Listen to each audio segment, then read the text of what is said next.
Writing variant equals standard ID equals 58142. I proposed to my cousin. Sounds like a joke, right? But what if tomorrow, every human on Earth made that choice? What if everyone decided to have children only within their own family? At first, it might seem harmless. After all, humans already share 99.9% of the same DNA. So what could possibly go wrong? The answer starts with a king whose existence looked more like a warning than a success story. In 1661, Charles II of Spain was born into one of history's most inbred royal families. His parents were uncle and niece. He couldn't speak properly until age 4. He couldn't walk until age 8. And genetically, he was more inbred than the child of a brother and sister. But here's the strange part. Humanity itself may have survived because of inbreeding. Around 75,000 years ago, the Toba supervolcano erupted in Indonesia. The blast was so powerful it darkened the skies and triggered years of global cooling. Civilization didn't exist yet, and humans nearly vanished. Some scientists believe only about 1,000 breeding pairs survived. Think about that. A species of millions reduced to a tiny group struggling to stay alive. And when there are only a few people left, who do you have children with? That bottleneck may explain why humans are genetically so similar today. But that tiny 0.1% difference between us, that difference changes everything. Because if every family suddenly decided to keep their genes to themselves, we wouldn't just be preserving traits. We'd be setting off a biological chain reaction. And the real danger wouldn't appear immediately. It would arrive generations later. And that's when things changed. Every human carries hidden genetic mistakes. You do. I do. Everyone does. Most of the time, it doesn't matter. Why?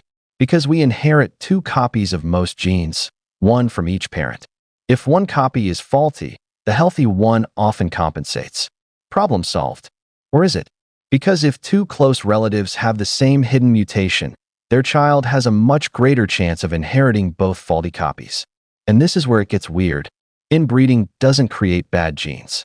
It exposes the bad genes that were already there. That single fact flips the entire story. Suddenly, the threat isn't the family relationship itself. It's the invisible genetic lottery hiding beneath it. Children could face higher risks of conditions like cystic fibrosis, blood disorders, heart defects, and countless other inherited diseases. First cousins already have a noticeably higher risk of birth complications. But that's not even the craziest part. The biggest problem isn't one generation. It's many generations. Each generation shrinks the genetic toolbox available to future humans. Less diversity, less flexibility, less ability to adapt. And history may have already shown us what happens next. Researchers studying Neanderthals discovered something disturbing. Many lived in small, isolated populations. Their limited genetic diversity may have reduced birth rates and weakened long-term survival. Eventually, they disappeared. What happens next changes everything. Because if humanity followed the same path, the damage wouldn't be obvious at first. Cities would still function. Families would still grow. Life would seem normal, until the hidden costs began appearing everywhere. And by then, the reversal might already be impossible. Now imagine a future where everyone knows their family's genetic risks. Sounds safer, right? Maybe. But it creates a completely different problem. Parents might start choosing future partners for their children based on DNA reports. Love could become a genetic strategy. Relationships could be planned before birth. And entire family trees could turn into biological chessboards. But here's the strange part. Science reveals something surprisingly unexpected. A study of Icelandic couples found that people who married third cousins often had more children than completely unrelated couples. Not siblings, not first cousins, third cousins, close enough to share some ancestry, far enough to maintain diversity. That sweet spot may be one reason human populations thrive. And that leads to the biggest twist of all. The goal of inbreeding is often preservation.